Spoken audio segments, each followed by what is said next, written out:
बूढ़ा पिता। किसी गांव में एक बूढ़ा व्यक्ति अपने बेटे और बहू के साथ रहता था। परिवार सुखी संपन्न था। किसी तरह की कोई परेशानी नहीं थी। बूढ़ा बाप जो किसी समय अच्छा खासा नौजवान था, आज बुढ़ापे से हार गया था। चलते समय लड़खड़ाता था। लाठी की ज़रूरत पड़ने लगी। चेहरा झुर्रियों से भर चुका था। बस अपना जीवन किसी तरह व्यतीत कर रहा था।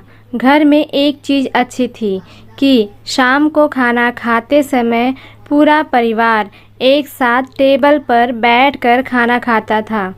एक दिन ऐसे ही शाम को जब सारे लोग खाना खाने बैठे, बेटा ऑफिस से आया था। भूख ज़्यादा थी, सो जल्दी से खाना खाने बैठ गया और साथ में बहू और एक बेटा भी खाने लगे। बूढ़े हाथ जैसे ही थाली उठाने को हुई, थाली हाथ से छिटक गई। थोड़ी दाल टेबल पर गिर गई। बहू बेटे ने घृणा दृष्टि से पिता की ओर देखा और फिर से अपना खाने में लग गए।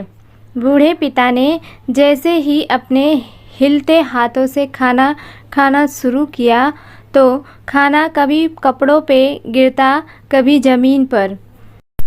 बहू चिढ़ते हुए कही, हे राम, कितनी गंदी तरीके से खाते हैं। मन करता है इनकी थाली किसी अलग कोने में लगवा देते हैं।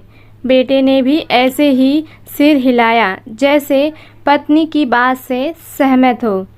बेटा यह सब मासूमियत से देख रहा था। अगले दिन पिता की थाली उस टेबल से हटाकर एक कोने में लगवा दी गई। पिता की डबडबाती आंखें सब कुछ देखते हुए भी कुछ बोल नहीं पा रही थी। बूढ़ा पिता रोज़ की तरह खाना खाने लगा। खाना कभी इधर गिरता, कभी उधर। छोटा बच्चा अपना खाना छोड़कर लगातार अपने दादा की तरफ देख रहा था। माँ ने पूछा, क्या हुआ बेटे, तुम दादाजी की तरफ क्या देख रहे हो और खाना क्यों नहीं खा रहे हैं? बच्चा बड़ी मासूमियत से बोला, माँ, मैं सीख रहा हूँ कि वृद्धों के साथ कैसा व्यवहार करना चाहिए। जब मैं बड़ा हो जाऊंगा और आप लोग बूढ़े हो जाओगे तो मैं भी आपको इसी तरह कोने में खाना खिलाया करूंगा। बच्चे के मुंह से ऐसा सुनते ही बेटे और बहू दोनों काँप उठे। शायद बच्चे की बात उनके मन में बैठ गई थी, क्योंकि बच्चे ने मासूमियत के साथ एक बहुत बड़ा सबक दोनों लोगों को दिया था। बेटे ने जल्दी से आगे बढ़कर पिता को उठाया और वापस टेबल पर खाने के लिए बिठाया और बहू भी भागकर पानी का गिलास लेकर आई कि पिताजी को कोई तकलीफ ना हो।